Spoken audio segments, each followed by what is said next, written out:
and thank you for joining us at SBE Chapter 22. I'm Maddie Lozano, and today I'm joined with Vinny Lopez, who is the Chair of Marketing and Membership. Hi Vinny, how are you today? I'm doing great. That's How good. about you? I'm pretty good.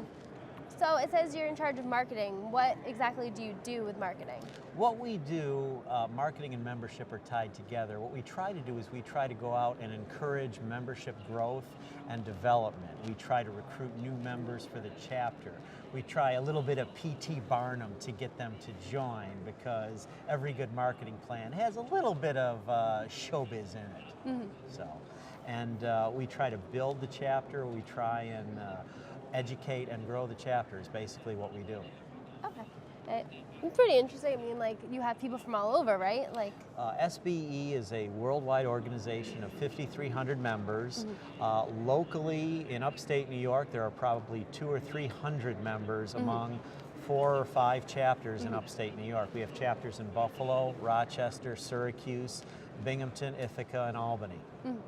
so you guys have all those different people, and how do you exactly, you said you go out there and you do a little showbiz, but when you bring people in, like, you have different people, like you invite Panasonic, how do you invite all those different people? Right. What happens is you have to try and keep a pulse on what your members want. You know, what technologies are they looking for, and you have to structure programs that will meet that technology and that educational need that they have.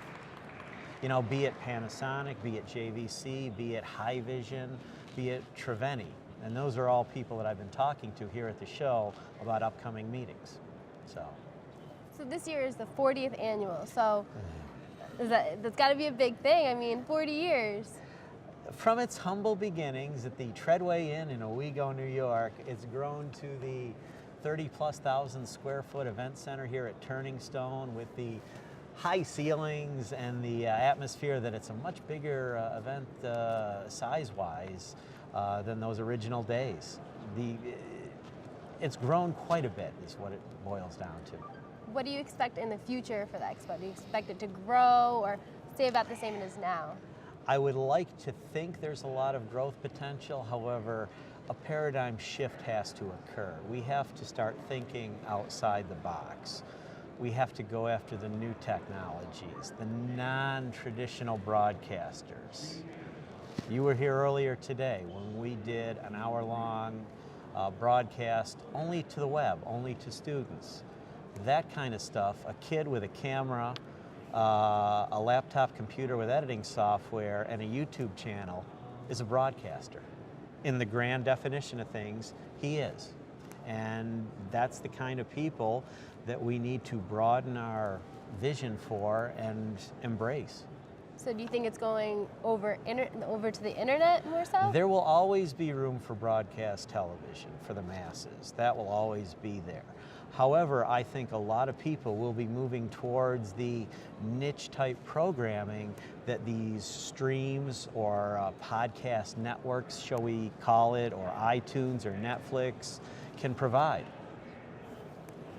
And the industry, do you think the industry is going towards that way too, or do you think just SBE, or how do you think? The whole world's going that way. The industry is its own biggest enemy ever since Wall Street decided to basically take over broadcasting and manufacturing. They're looking for the bottom line, and they really have no focus on the customers anymore.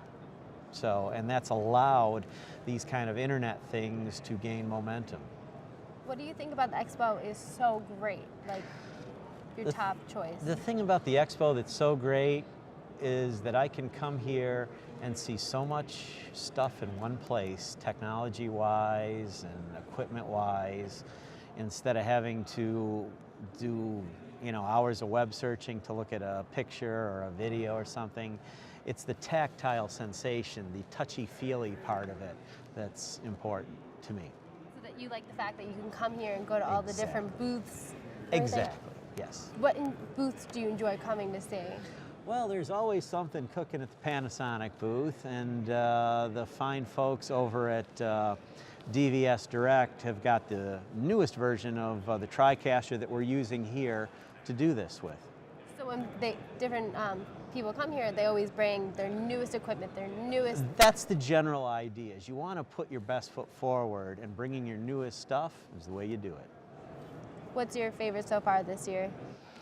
The favorite thing I've seen so far this year, and mind you, I've been busy, I haven't been around the entire floor yet, is the Blackmagic Design Cinema camera. They've introduced a camera that can do film resolution for not a lot of money, under $3,000. So that's a huge step forward, and it's going to once again enable all these individual niche films and niche people to come out and go, I can do a movie on a budget of, well, basically pocket change and have it look as good as something that's playing at the local theater. Very true. Well, I'd like to thank you so much today for joining us. Oh, you're welcome. It's been a real honor.